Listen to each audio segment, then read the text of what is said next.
Hey, gang, this week's episode is brought to you by Royal Retros, the king of throwbacks. Hey, if you're looking for teams and leagues that don't exist anymore, but you'd like to remember them in high-quality jersey or uniform format, hey, some of those teams were legendary. Some of them were disasters, but they all live at Royal Retros. Check them out.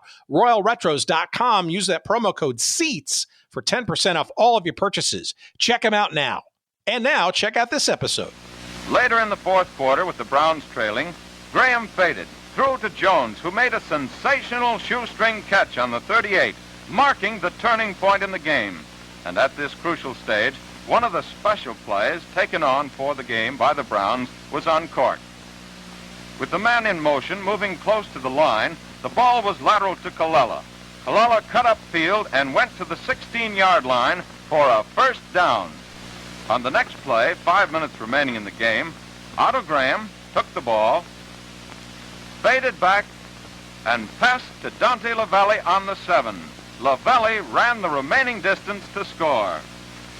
Rosa added the point, and the Browns led 14-9. With seconds remaining in this first championship game, New York had the ball. However, time had run out, and the referee picked up the ball and handed it to Captain Lou Saban of the Browns. Emblematic of the championship, and the final score read Cleveland Browns 14, New York Yankees 9.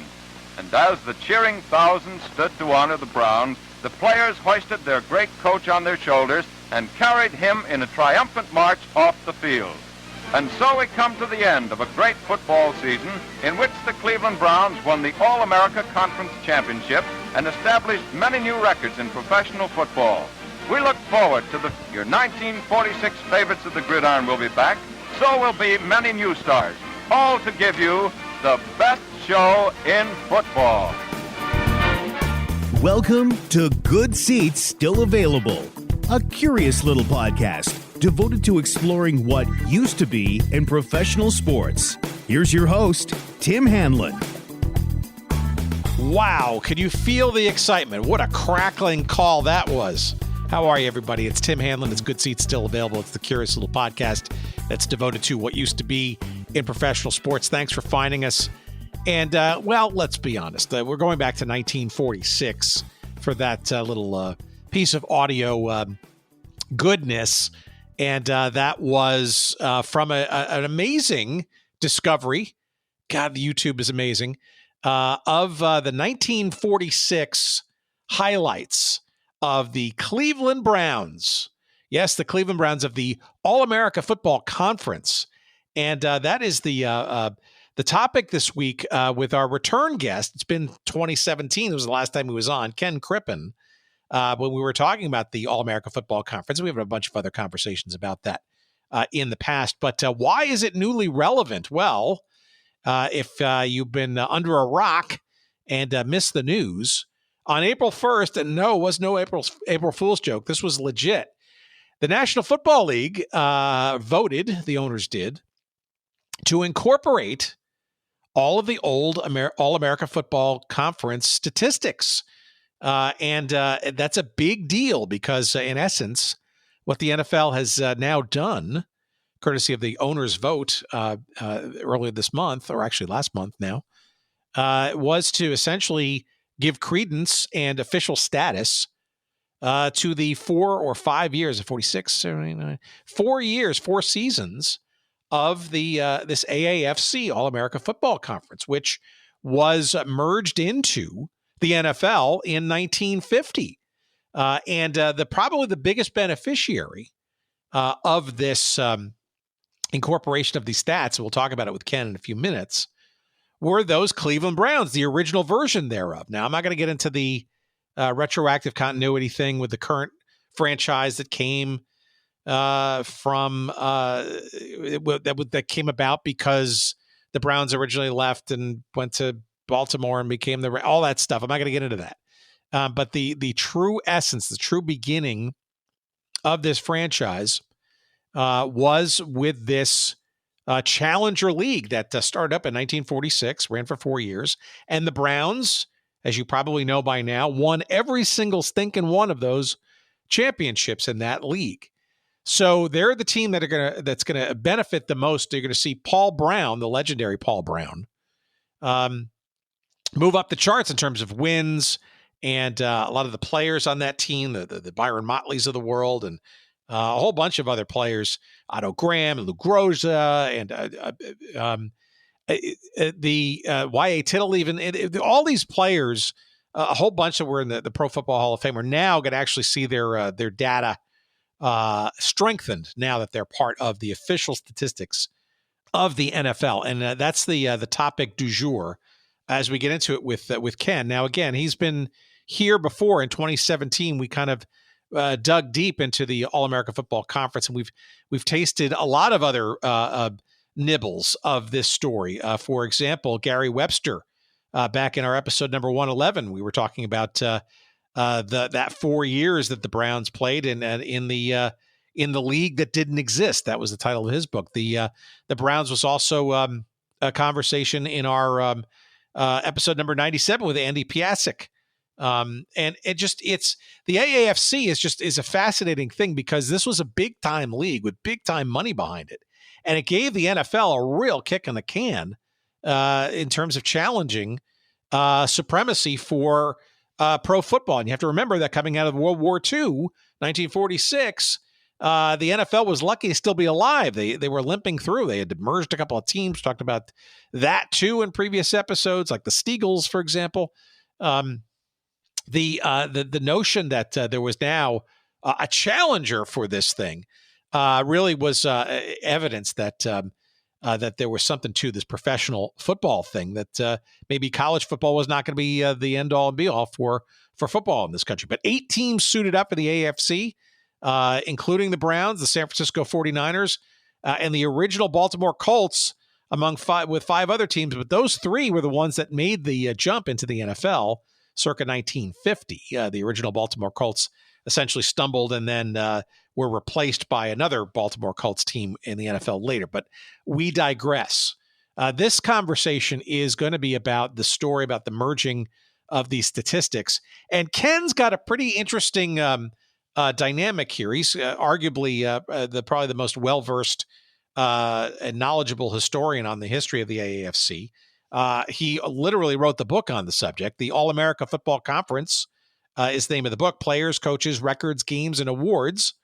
That came out back in 2018. You can find a link to that book on our website at goodseatsstillavailable.com. Just search up this episode number 393, and you'll find a convenient link to that book. Ken is also the author of the original Buffalo Bills, one of his favorite teams from that All-America Football Conference. They played all 4 years in the league as well. That book is also available through those links.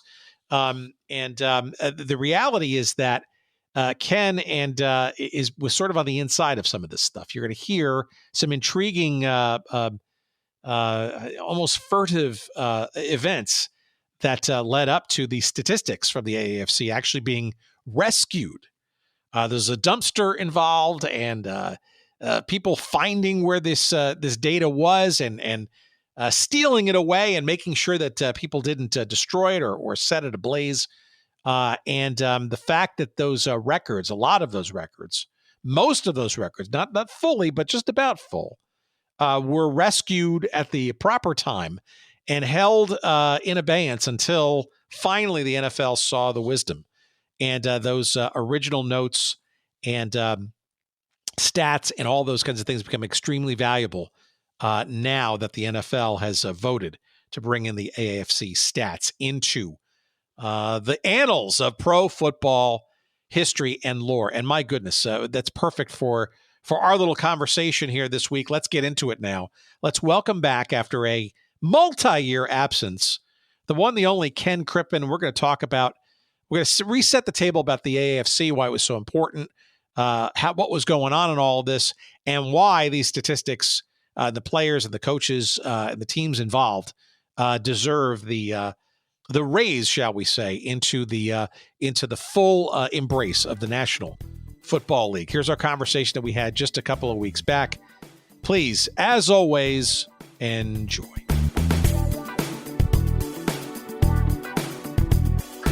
Let's dig right in.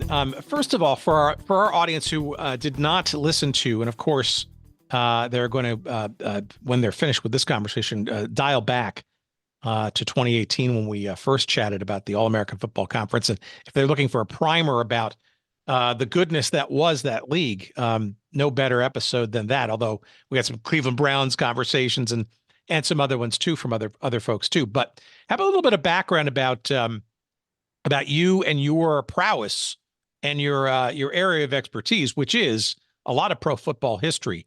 And curious as to your current doings and your past doings, and maybe a little bit of understanding. So what makes you smart enough to have this conversation, which I know you are? Well, see, I've been researching and writing about pro football history for over 30 years. Written a couple of books, two of them on the All-America Football Conference, and then managing editor, some books and contributors to other books, hundreds of articles that I've written. So, yeah, I've been doing this for a long time. As you mentioned, one of my specialties is the All-America Football Conference, but I really love diving deep into the history of the game, going way back all the way to the 1800s. So a lot of the early stuff through the formation of the NFL all the way up into the 1940s and 1950s is really the areas that I love to research. So, and remind me why, Ken, what was it growing up and sort of attaching yourself to football in your formative years? What was it that kind of made you such an aficionado and or an expert in this area, pro football history? Started as a Buffalo Bills fan.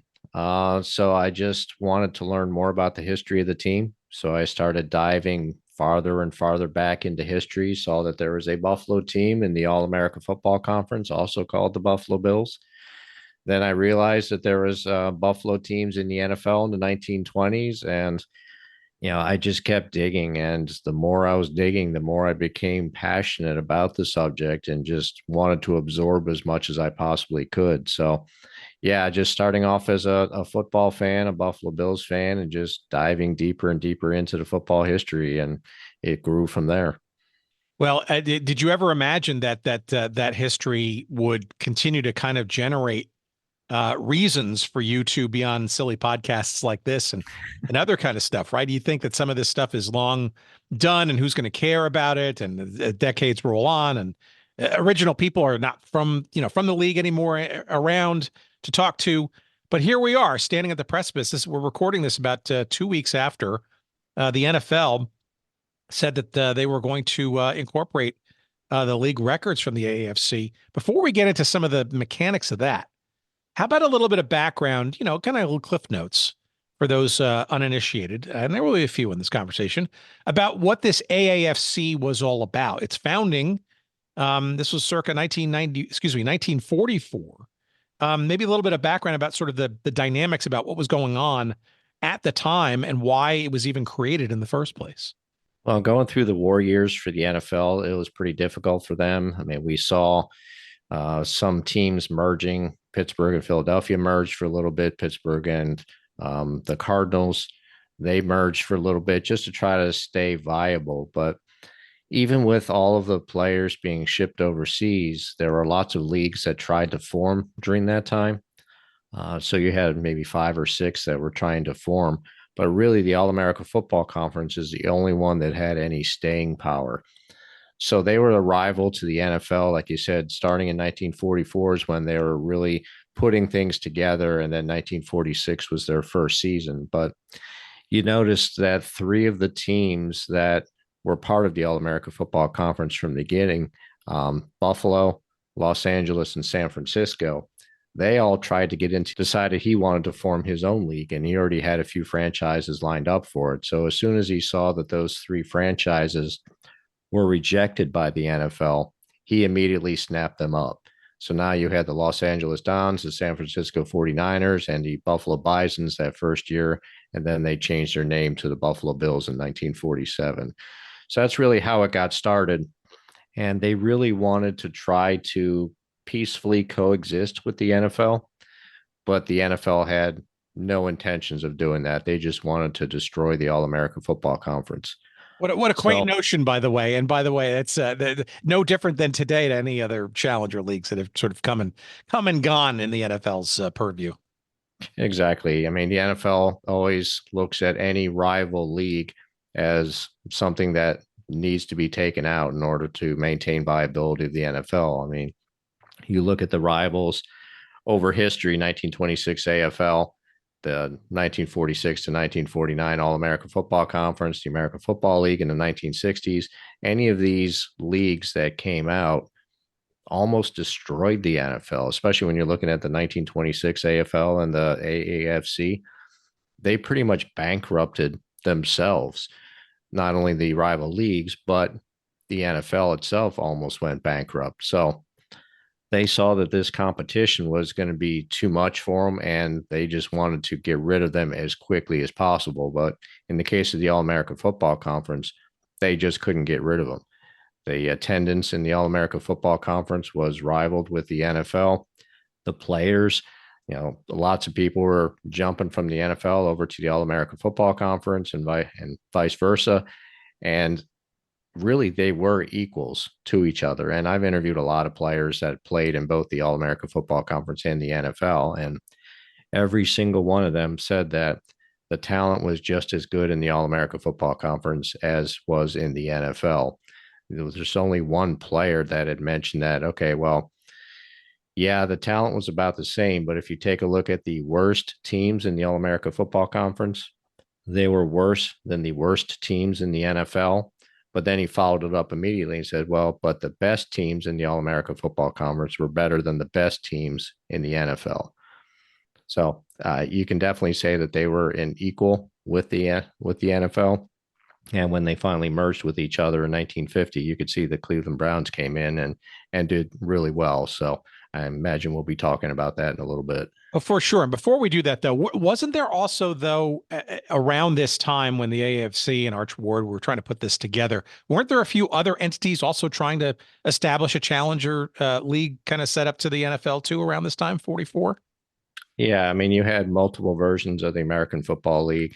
You had the Trans-America League. You had the first version of the United States Football League, the USFL.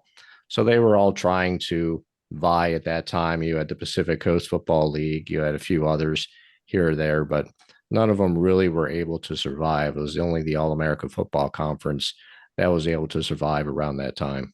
And what do you ascribe? So the first season, I think, was what, 46, correct? Correct. So my understanding is that those two, you mentioned at least two leagues I get to remember, the original USFL and the Trans-America Football League. I don't know if I had this right, but I read somewhere that they both folded on June 4th, 1945. Meaning that both of the, I guess, the potential competitors, I want to say evaporated, but was the AAFC planning to start in 45, or was 46 always on the radar? And I'm just wondering, I'm wondering if these two leagues, these two competitor leagues that eventually folded, I wonder if that was either, was that influencing the calendaring or the beginning of the AAFC? I don't think so. I mean, the AAFC was always going to start in 1946. I think the other ones really saw the writing on the wall, and they knew that they weren't going to compete. I mean, you had the Trans-America League. They tried to form an alliance with the NFL, and the NFL pretty much shut them down. So without that alliance, they had no shot. USFL, they were moving along. They had some franchises created, and they were going to start playing. The problem is that when they brought Red Grange in to try to give it some legitimacy, he stayed for a little while, but then as soon as he quit, that was basically the death knell to the United States Football League. So it was a coincidence that they both ended at the same time, but really neither one of them had enough momentum behind them in order to be able to be a true competitor, unlike the All-American Football Conference.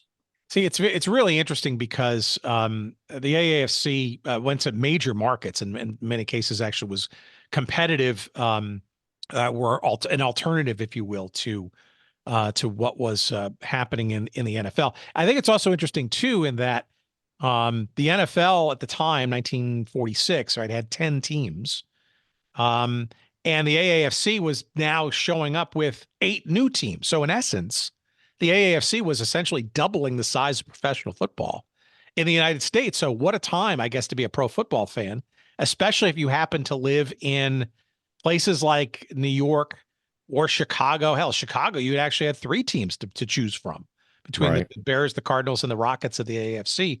LA and a couple other places, right? So the best of times, but probably also the worst of times. But tell me about the teams that were kind of that started in the AFC. A little bit of rationale as to why they were located in these places, including, by the way, Buffalo and Miami, which did not have teams in the NFL. Right. Yeah. I mean, basically, Buffalo's inclusion was because of the fact that they were rejected by the NFL. So that's how they came in. Los Angeles, you wanted to go up against the Los Angeles Rams, who used to be the Cleveland Rams the previous year. So they were going head to head, like you mentioned, 3 total teams in Chicago, 2 in the NFL, 1 in the All America Football Conference. And Miami was essentially a late add to the All America Football Conference. And they pretty much struggled that first year and ended up getting kicked out of the league. And that's where the Baltimore Colts came in. Just noting that that is not the same Colts as what's currently the Indianapolis Colts, a completely separate franchise that are not connected with each other. So, yeah, they tried to compete against the NFL in the same cities. But they, like I said, they really did want to try to coexist. They wanted to have a common draft with each other. They wanted to have the champions of the NFL play the champions of the All America Football Conference. They tried to set things up so that they wouldn't raid each other's rosters. They wanted to, like I said, really coexist with each other. But then the NFL snubbed them. They said that, yeah, you're not good enough to compete against us. And at that point, the gloves came off and the All American Football Conference said, fine, we'll start stealing your players. We'll play against you. And, may the better league win. And again, we went real deep on this in our previous conversation, but give us a little bit of a thumbnail of some of the characters involved in this, right? Arch Ward obviously was sort of the architect of all of it, but there were clearly some other names and people in the mix that kind of, shall we say, added some spice to the proposition, including the desire to move franchises and some not working so well and others doing very well.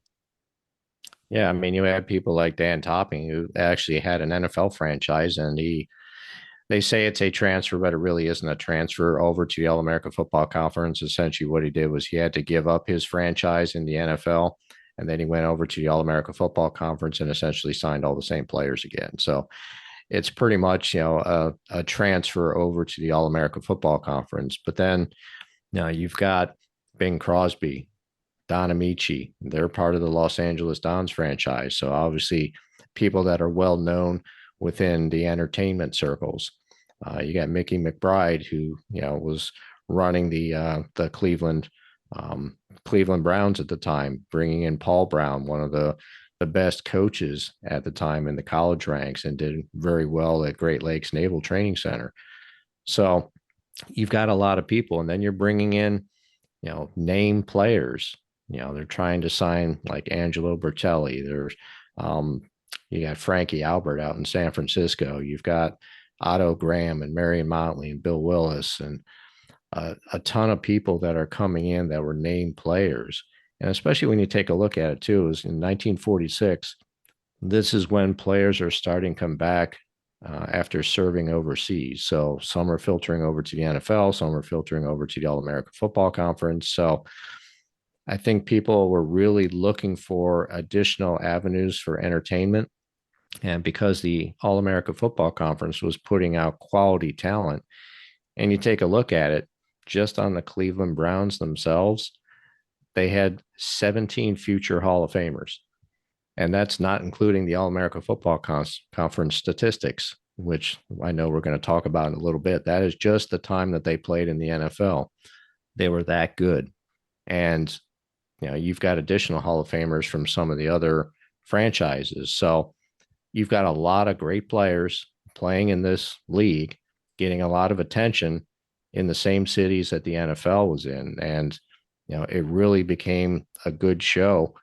And seeing that competition between the NFL and the All-American Football Conference, I think added to the excitement for people watching the individual games. So there's some really interesting dynamics here too, right? So you mentioned Cleveland. I mean, I think it's an interesting strategic move on two fronts, really, LA and Cleveland, right? You mentioned before, um, Cleveland won the NFL championship in 1945 and then moved to LA, right? To become the Rams. And the AAFC moves in and creates the Browns to effectively replace them. And the Browns were, pretty much a hit from almost day one. In LA, you got two teams competing against each other now, and Cleveland's also filling in the vacuum there. So that's interesting to me. But on the other side of the so that strategically is pretty interesting, because then you also layer in a new franchise in San Francisco. So you've got the West Coast kind of there, and that sort of helps people start to think about nationalizing the sport maybe a little bit earlier than the NFL might have wanted to. But the other side of the dynamic is just nuts, right? Because in Chicago and New York, right, arguably the two, maybe two of the largest cities in the United States, with three franchises across these two leagues each. And, it doesn't take a genius to figure out that, two is kind of company. I don't know if three is even supportable. And what were they thinking by adding teams in those already saturated markets for the NFL? I think that because of the fact that they were such large markets, especially when you're looking at New York, I think they thought that would be sustainable. Chicago, they just wanted the All-America Football Conference, just wanted a presence in that same city. But, that was going to take away from the Bears and the Cardinals that were there. I think by putting a team in Los Angeles and San Francisco, that forced the NFL, like you had mentioned, to get out there sooner than they really wanted to, because they were really going to reject the transfer from Cleveland to Los Angeles for the Rams. But the fact that the All-America Football Conference put a team in Los Angeles, put a team in San Francisco, I think that forced the NFL to say, okay, fine, you can relocate out to Los Angeles in order to be able to have a presence out there. But you had mentioned it. You've got three of the biggest markets out there, Los Angeles, Chicago, and New York, and they're competing head to head with each other in those cities. And then Cleveland comes in, fills in the vacuum from the Rams leaving after the 1945 season. So they were really smart as far as where they put those franchises. And it kind of forced the hand of the NFL to make some changes in order to try to compete against them. All right. Before we get to 1949, the consequential things that sort of brought these two leagues together, a little bit of an overview of the quality of play. I got to imagine that if you're a player, either coming back from the war, coming out of college, obviously the college game was still pretty much supreme at this time. This is sort of at the precipice of the pro game really kind of taking off. Having two leagues competing for your services and bidding up prices, probably not a bad thing as a player, but the owners, I'm sure, did not relish this level of competition. And in short order, a few years, right, they were kind of, if you will, forced to merge or be acquired or whatever. How about the quality of play and the quality of the franchises, so to speak, in this short period of time? I think the quality of the franchises improved especially in the All-America Football Conference. I mean, you had Cleveland, you had San Francisco. The issue is you still had some of those franchises that were struggling to survive. I mean, you look at the Baltimore Colts, they only lasted 1 year once they came into the NFL. You had the Chicago team that started as the Rockets, then turned to the Hornets in 1949. Every single year they got sold. So they were definitely going to be struggling. And, it probably became out of the fact that you're competing against the Bears and the Cardinals. It's going to be difficult to be able to compete in that market against two NFL teams. But the overall quality, especially when you look at the mid-range teams and the best teams in each of the leagues, they were comparable to each other. And you saw that when they had the merger in 1950, that the AAFC, especially the Cleveland Browns, were able to come in and be successful. So I'd say the talent was pretty much equal between the two. And when you had that merger, the NFL couldn't wait to suck up all those players from the All-America Football Conference. So If they were really that bad, why did they so desperately want to get those players?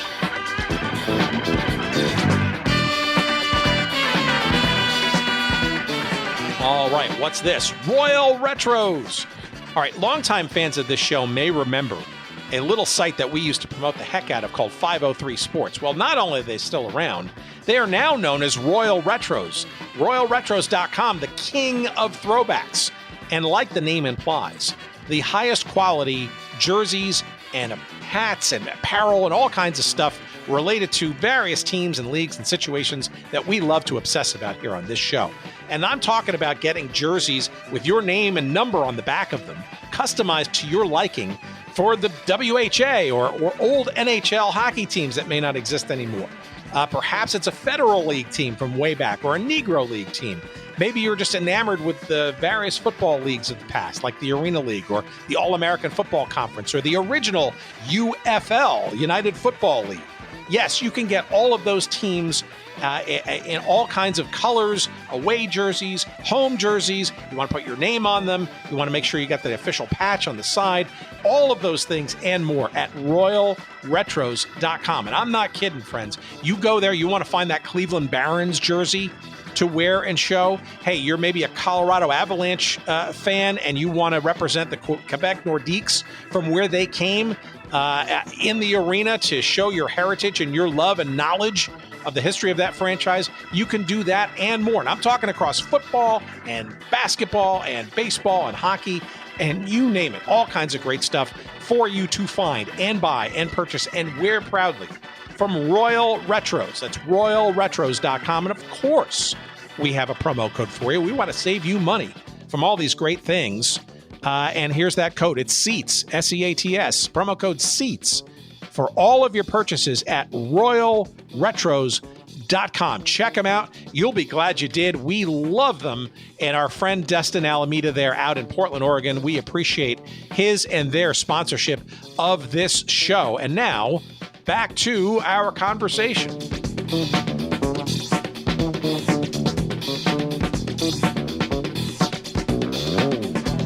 But I remember from our previous conversation, I mean, a lot of these, the economics of the game at this time was much more heavily dependent, excuse me, on ticket sales, right? In-person attendance.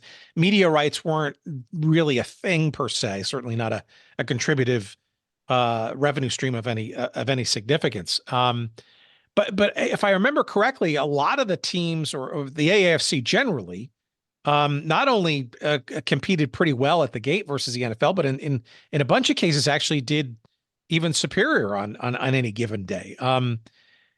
It seems like the AAFC had some good business sense and dynamics going for them that maybe the more humble and congenial and clubby NFL, even though they were the veterans, if you will, I don't know, couldn't compete with in short order.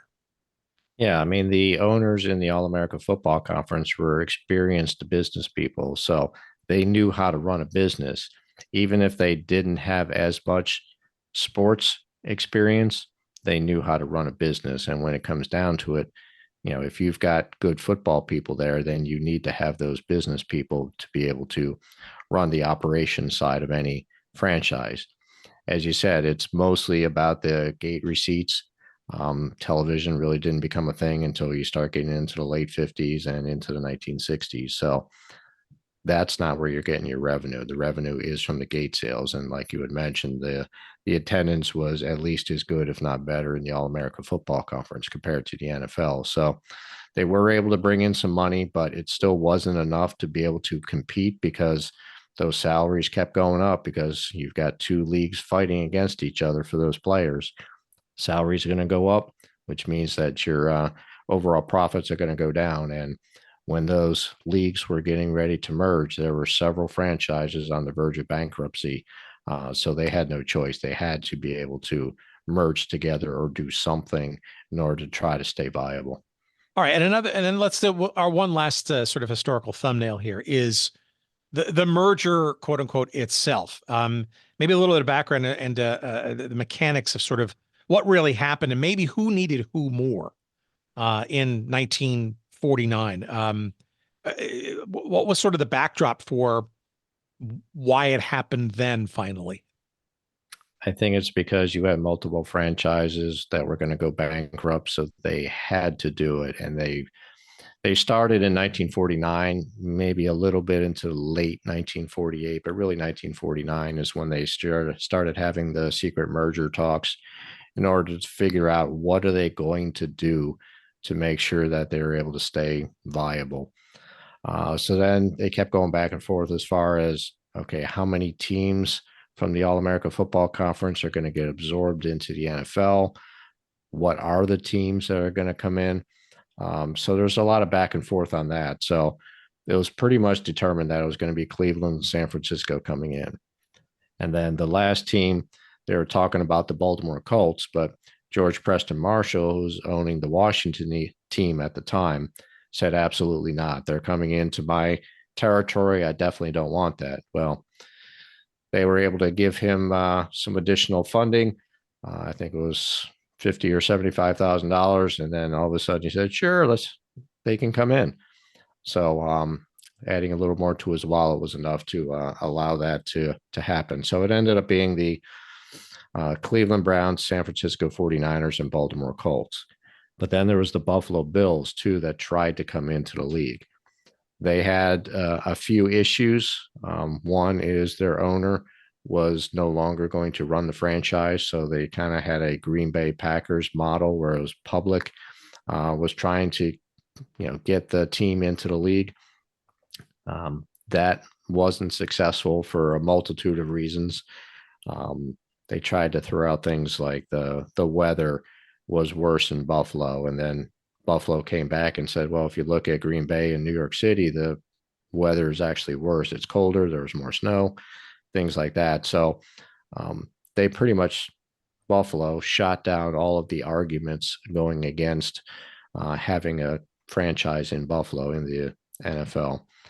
The last one was Bert Bell, the commissioner of the NFL, said that he was going to put together a schedule with Buffalo on that schedule. And then when they go to the owners' meetings, they would vote on having Buffalo come in. Bert Bell never presented that schedule to the owners, and I have yet to be able to find information as far as why he never presented that schedule. But when they started getting to the voting, Dan Reeves, who is the owner of the Los Angeles Rams, said, no, I'm voting no on this because I don't know where my team is going to play at what time. So once they got that first no vote, that was it, because the vote needed to be unanimous in order to bring another team into the league. So there was a lot of stuff going on behind the scenes, but it ended up being the Cleveland Browns, San Francisco 49ers, and Baltimore Colts that came into the NFL. A few other stories as far as, things being absorbed, the New York Yankees and becoming the New York Yanks. And then there's, transfer of some players back and forth between franchises, but really the only three teams that came in are Cleveland, San Francisco, and Baltimore. And then what they did when they had the merger is they put all of the remaining players into an allocation draft, and then they went through, and each of the NFL teams were able to select from the All-America Football Conference players. Let's talk about the Browns in particular, and this will be kind of a segue into some of the on-field play and some of the stars and that kind of stuff. And then we'll get into sort of the mechanics of how this story finally comes back into the modern day and the stats and all that kind of stuff. I mean, the Browns, we've talked about on many different occasions, and including in our previous conversation between us, were just an absolute phenomenon in the AAFC. I mean, it was arguably the most dominant and team, and you hinted at it before. If only head-to-head competition with the NFL's best at that time could have been undertaken, a real sort of understanding perhaps of just how good these Browns were. There was even talk about having, or I think it actually kind of sort of happened after the merger, right? Was this idea of a World Series of pro football where kind of the best of the best would play each other. Maybe a little bit about the Browns in particular, but then also maybe how they and then the rest of the AAFC teams that came over were sort of perceived and received by the NFL teams I don't think there was a lot of people in the NFL playing corridors that really kind of thought the AAFC teams were all that really worth it. Yeah. And to your point, I think that all of the NFL owners thought that the All America Football Conference teams were not worthy. They were not up to the same level as the NFL. So what Burt Bell did is he's okay, let's see how good these Browns really are. So you had the two-time NFL champion Philadelphia Eagles who won in 48 and 49. First game of the season, pit them against the Cleveland Browns, who won their championship all 4 years in the All America Football Conference. And they figured, okay, the Eagles are going to come in. They're just going to crush the Browns. We're going to prove our point the entire time that, the All America Football Conference is just a minor league. They're not as good as us, things like that. Well, it didn't go as planned. So Cleveland Browns came in and dominated the Philadelphia Eagles in that first game. So then there was some criticism from Greasy Neal, who was the coach of the Philadelphia Eagles, because he was complaining that they were throwing the ball so much. And said this is like a basketball game with just throwing the ball all over the place.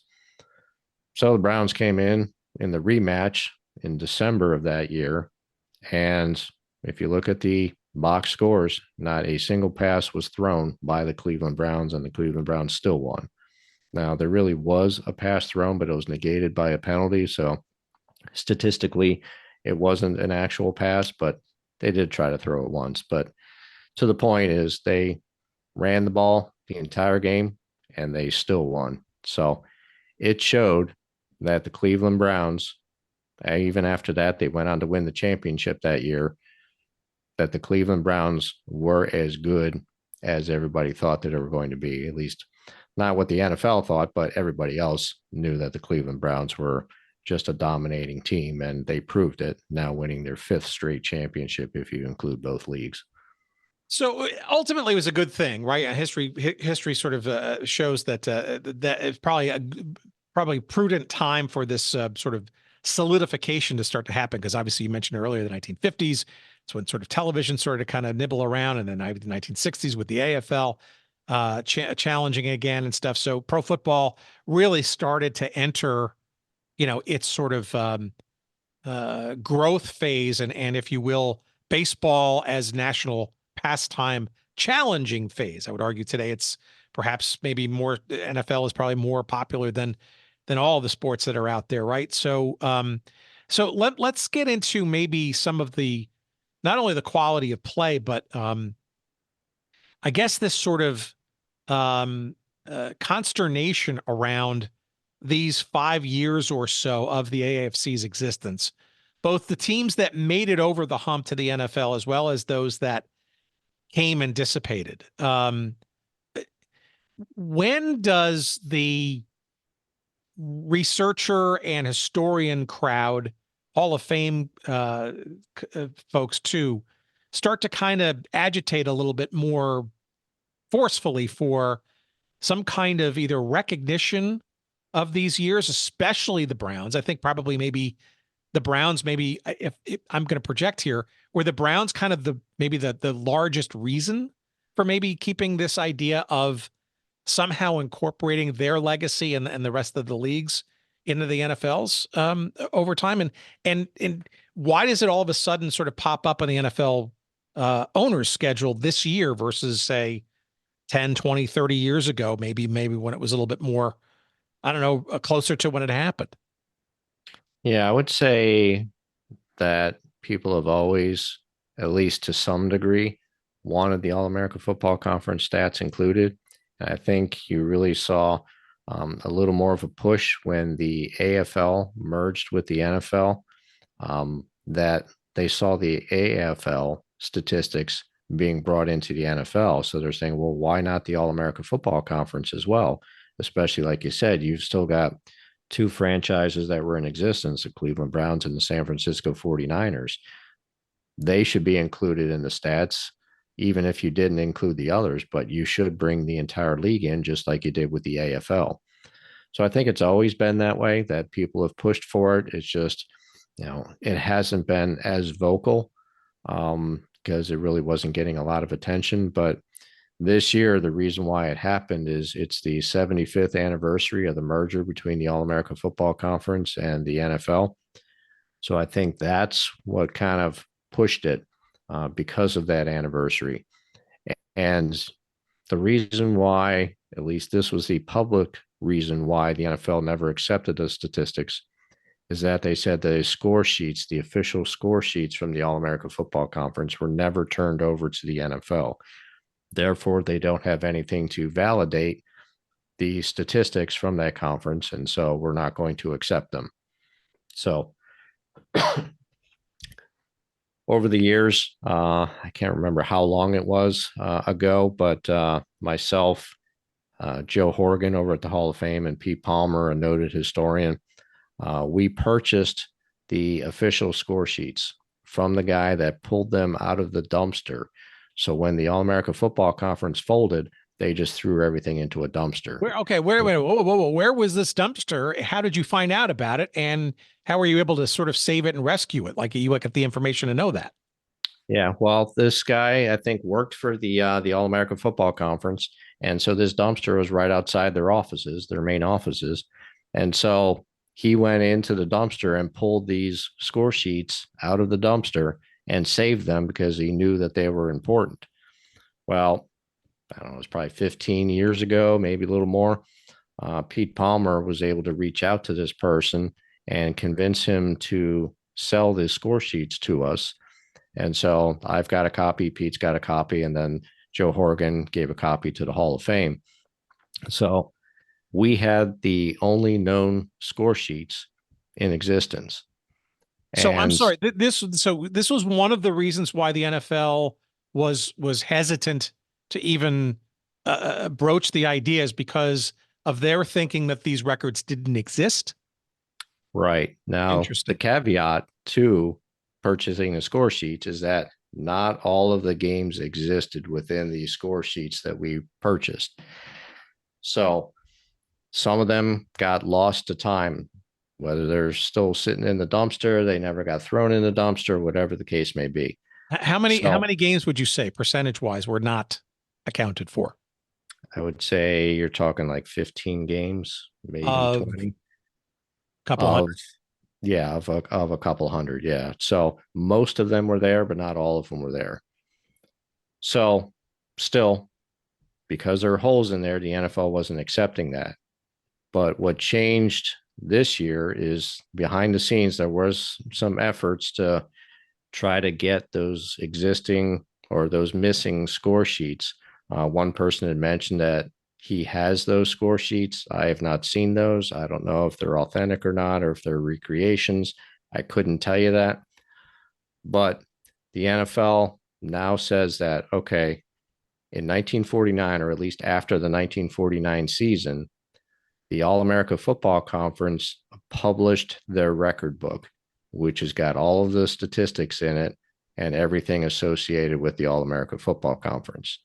So as a result, now we will accept those statistics into the NFL statistics. So now all the records that Cleveland was able to generate, all the stats, things like that, all of that now comes into NFL statistics. And then now that changes some of the leaderboards as far as where people are ranked now that you're including the All-America Football Conference stats. Oh, I can see where. Okay, so that makes sense for teams like the Browns, right, and the 49ers, right? Because they're still around in mostly, the same lineage from their AAFC origination days. But what does that also, though, mean for the teams that came and went, like the Dons or the Miami Seahawks that barely stumbled through 46? Are they now official NFL franchises that came and went with an asterisk? Yeah, I would say that there is an asterisk on there because they're All-American Football Conference. I think what you're really looking at is the players from those teams. Their stats are now added to any NFL stats that they had generated. So I think that's where you're really seeing things. Not necessarily, say, recognizing the Dons or the Seahawks or anything like that as official NFL franchises. They would just be a franchise in the All-American Football Conference, but we're looking at the players and what stats they generated while they were in the All-American Football Conference and adding it to their NFL stats. So that this could, okay. So when did this effort really start to happen? I mean, my understanding is that it was relatively recently, maybe within the last 10 years or so. I mean, I find it, you tell me, I mean, you've been more behind the scenes and in the dusty hallways of some of the archives and all that kind of stuff out there. Was there any real momentum even before, this last couple of years around this, or was it more just a parlor game amongst historians and aficionados? No, I mean, I would say I really saw it ramp up within the last month or so, say month or two, seeing the stuff behind the scenes of trying to locate any missing score sheets, any other information, things like that. So I've been seeing that ramping up within the last couple of months. Prior to that, yeah, you've got a lot of historians saying, yeah, you should include the AAFC statistics since you did it for the AFL. There's no reason not to, but for the most part, that was falling on deaf ears. But I think this 75th anniversary that's coming up this season, I think that really kind of spurred things a little bit to get it so that we're going to incorporate these statistics or we're never going to incorporate these statistics. And I think that's what it came down to. And then the owners voted on it earlier in April. And as you had mentioned, they accepted the All-American Football Conference stats into the NFL stats. Why do you think it happened this year? And do you have any insight or speculation, educated guesses as to maybe why or who brought this over the finish line? There were multiple people working on it behind the scenes. I'm not going to mention names on that as far as. Come on. We got to break some news here. Ken, come on. Yeah. But yeah, there were some people working behind the scenes on it to try to gather everything because there was a request from the NFL to try to get more information on this. It seemed like there was something within the NFL circles that was pushing it. And I really do believe it was the 75th anniversary that was pushing it because they can now celebrate that milestone this year. But yeah, I mean, I think it's really falls around the 75th anniversary this year. So you mentioned the statistics of the players, the coaches, the teams, if you will, those records and whatnot. But what about maybe the other shoe that might need or have to drop or at least be dealt with, right? Which is, as I hinted at before, some of these teams that existed and, does the NFL figure out a way to kind of recognize them? And I got to think there's even a financial opportunity there too with the throwback merch for the New York Yanks or that 1-year franchise in Miami and stuff, right? I mean, there is probably nostalgic money to be made in trying to, I don't want to say rehabilitate, but remember these fledgling franchises in one of the contributing tributaries of the league back in the day. If they're going to accept the stats and the people and the Paul Brown and the Cleveland Browns and all that stuff, why not also remember the fact that they competed against these teams that don't not exist, right? They did, even if it's inconvenient. I mean, I think the NFL could win a lot more kudos for embracing these and all its craziness and stuff. And frankly, it might enlighten a lot of fans that like, wow, there was a team in Miami way before we even thought about the Dolphins. Yeah. I mean, I definitely think that the NFL is going to do whatever they can to monetize it. I mean, you saw this in the centennial year where, they're recognizing some of the 1920s franchises, whether it's t-shirts or hats or whatever that, they were merchandising a lot of that type of stuff. I still think that you're going to see that with the All-American Football Conference teams too, especially if they're really going to push this 75th anniversary. There's no question that you're going to start seeing t-shirts and hats and maybe replica jerseys and all that kind of stuff coming out from the All-America Football Conference in NFL stores and stuff like that. So I definitely think they're going to find a way to try to monetize that to capitalize on the anniversary year. Well, and this is partially why we do this show, because everything old is new again, and some of these things just keep coming back and becoming literally real-time stories in the realm of sports and stuff, right? I'd love to see some Chicago Rockets merchandise. I bet you would probably be first in line to get a Buffalo Bison's shirt or hoodie or pennant or something like that, right? The Chicago, so the LA Dons, I mean, just the history and the ownership there, the Don Amicis and the I mean, just so many cool things that could be just sort of unearthed and or memorialized, and some of the stories and frankly the narratives and stuff. And hell, it's probably an NFL film season right there, just to go back and have the AAFC collection of these stories and teams, as not a lot, let alone the birth stories of the 49ers and the Browns and you know, I don't know, it just seems really, it seems pretty obvious to me in hindsight, and why not, especially if it's going to make some dough. Yeah, I mean, they've got plenty of game film over at NFL Films from the All-America Football Conference, so they can definitely put some specials together to talk about the league, talk about individual teams, things like that. So, yeah, there's no question that they'd be able to put out those types of things, especially when you start talking about, you know, Paul Brown. He was ranked 22nd all time in wins. He's now 7th. But you look at the number of championships, he has 7 championships. That's more than anybody else in NFL history. So you've got Hallis, you've got Belichick, you've got Curly Lambeau. They all have 6. Brown has 7. And when you talk about going to 10 straight championship games, winning 7 of them, you now say, are the Patriots of the 2000s really the greatest dynasty? Because it took them twice as long to accomplish the same thing. Or is it now going to be the Browns? And you take a look at it too. 72 Dolphins are no longer the first undefeated team or the only undefeated team. The 48 Browns did it before the Dolphins did it. And now that you're accepting those statistics in there, you have to recognize as the Browns being the first undefeated team to win a championship. And you take a look at it too, the dominance that they had. They won 29 straight games.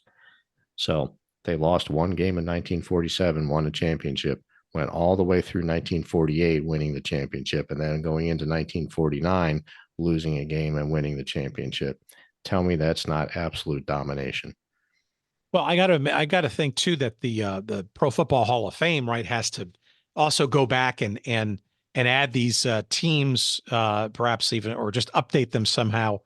You know, some of these players that are in there, right, had substantial AAFC experience. I mean, I think there were, if I got my count correct, I think they had seven players that played for the Cleveland Browns in the AAFC that are in the Hall of Fame. Marion Motley, for example. I mean, these like the New York Yankee, like Frank Bruiser Kennard. I mean, you know, that these are like, you know, these are legends already elsewhere, but now you can sort of, without shame, embrace their AAFC years finally, in the open, and as well it should be.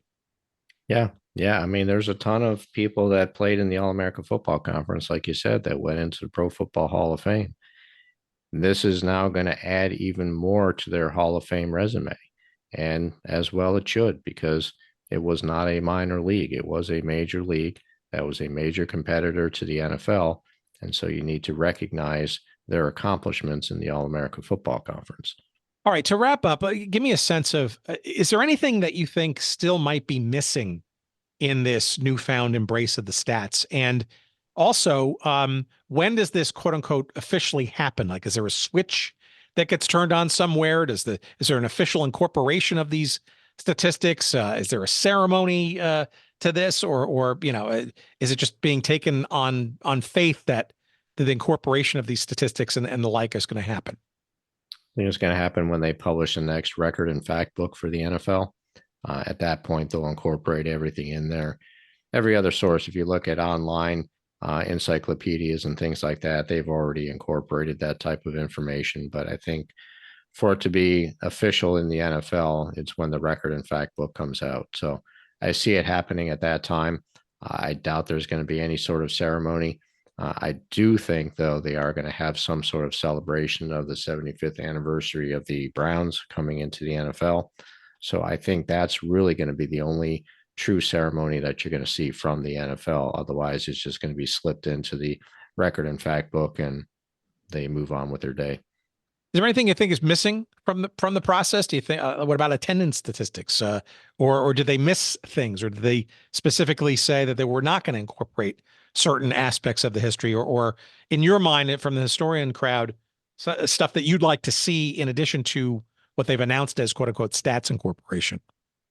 Yeah, I don't think they're missing anything. I have not seen details as far as exactly what they're bringing in. My guess is you got to bring in wins and losses. You got to bring in individual statistics, team statistics, the attendance, like you had mentioned. I think all of that does come in. I'm going to wait and see when the record and fact book comes out to see if that truly is added in there or if there's going to be something missing. But yeah, I think that's really going to be the true test is when that fact book comes out, making sure that everything is incorporated and they haven't missed anything. When does it usually come out? Preseason? Yeah, it's going to be before the season, if I remember correctly, but I don't remember exactly what month it comes out. It's probably going to be closer to training camps. All right, last question, and I'm going to let you promote. Why did it take so long? I mean, I know the rationale and why it's sort of in the last couple of years, it's sort of kind of gained some steam, but why not say for the 50th anniversary or the 25th anniversary or somewhere earlier than 75 years later? Yeah, I think it was just they were sticking to their guns as far as saying we didn't get the official score sheets, therefore it never existed. It never happened. What really precipitated saying that, okay, this push is now going to be accepted, that I couldn't tell you. Maybe it came from the Browns themselves. They wanted to celebrate, and so they really pushed it. They probably got some help from the 49ers. So I still have to dig more into all the behind the scenes stuff to see, who was the champion of this to really push it over the edge. But my guess is it probably came somewhere from the Browns and the 49ers. When you find out, will you tell us and share that with us? Absolutely. Fantastic. All right. Tell us some of your latest doings. You've got a bunch of books on the market and maybe on the projects that you're working on. Just tell us all the goodness, both past and possibly present, going on with you. Well, as we had mentioned, written several books. So since we're talking about the All-American Football Conference, I do have a book on the Buffalo Bills of the All-American Football Conference that's out, called originally The Original Buffalo Bills. And then there's also an encyclopedia on the All-American Football Conference where we have all the stats, we have records, we pick the all-pro teams as well as the all-decade teams, our opinions of who should be on those lists, as well as scouting reports of the all-conference team. Any pictures of the dumpster from which you got some of those documents? Unfortunately, no pictures of the dumpster. Where was that dumpster anyway? Was it Chicago? Where was the offices? Where were the offices? I think they were in New York, if I remember correctly. Yeah. It would be interesting to see. And where are the original? I didn't mean to interrupt, but where are those original documents? Like who's got them? Are they under glass? Are they in the Pro Football Hall of Fame? Are they well preserved? What? I think Pete Palmer's got all the original ones. I've got copies, and Joe Horgan has copies, and that obviously means the Hall of Fame has those copies. And then I digitized all of them as well to give to the Hall of Fame. So yeah, last I knew, Pete Palmer is the one who's got all of the originals. I'd love, if it's possible, if you could share an image or two of those for posting on our website, just as when we promote this episode in a couple of weeks, if it's possible. I'd love that. I mean, something that looks authentic and from real. Not a lot, just a couple of them, just to be kind of cool for authenticity's perspective. A lot of people would love to see those floating around.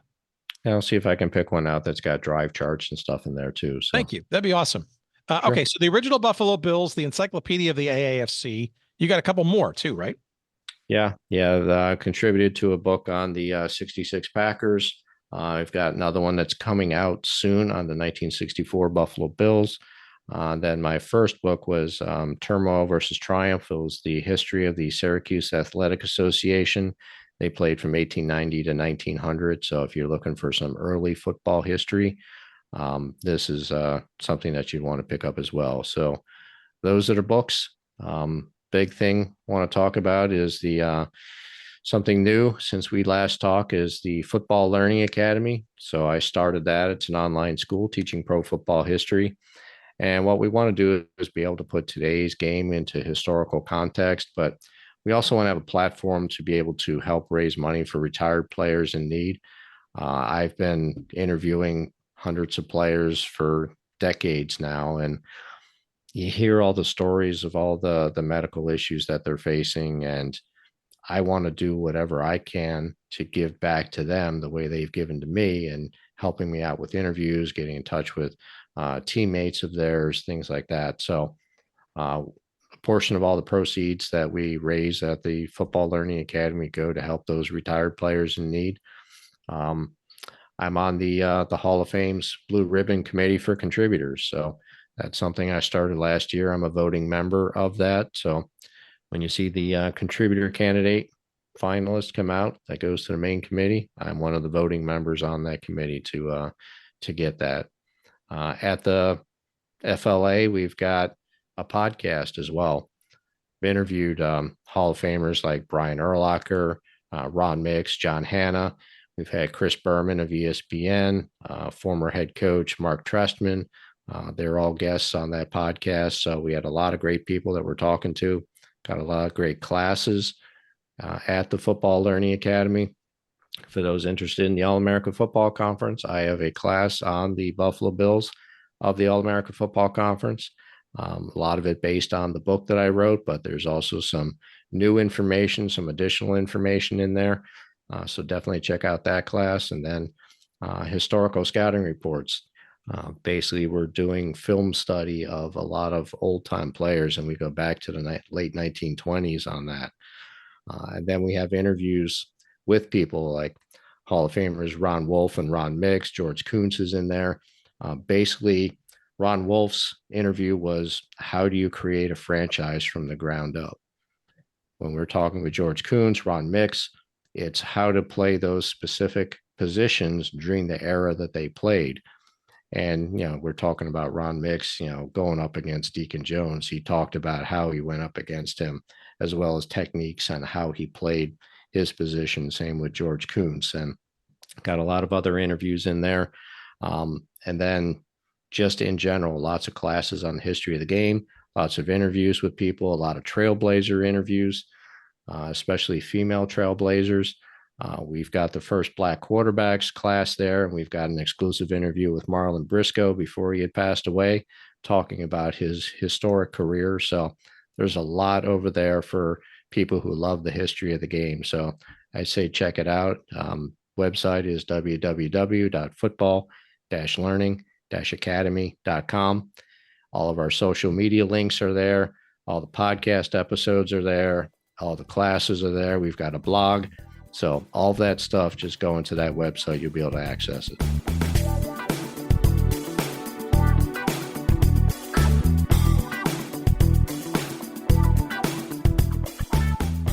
All right, mighty thanks to the one, the only Ken Crippen, who is just a literal walking encyclopedia of all things All-America Football Conference and pro football history overall, for that matter. And let's say a bunch of things to promote here. Let's start with the books.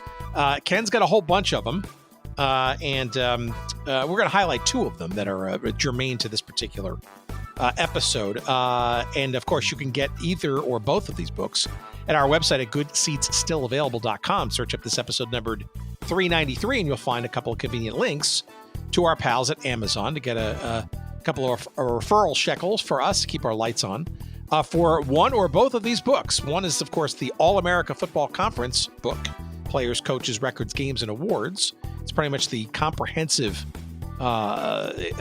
compilation of all things AAFC.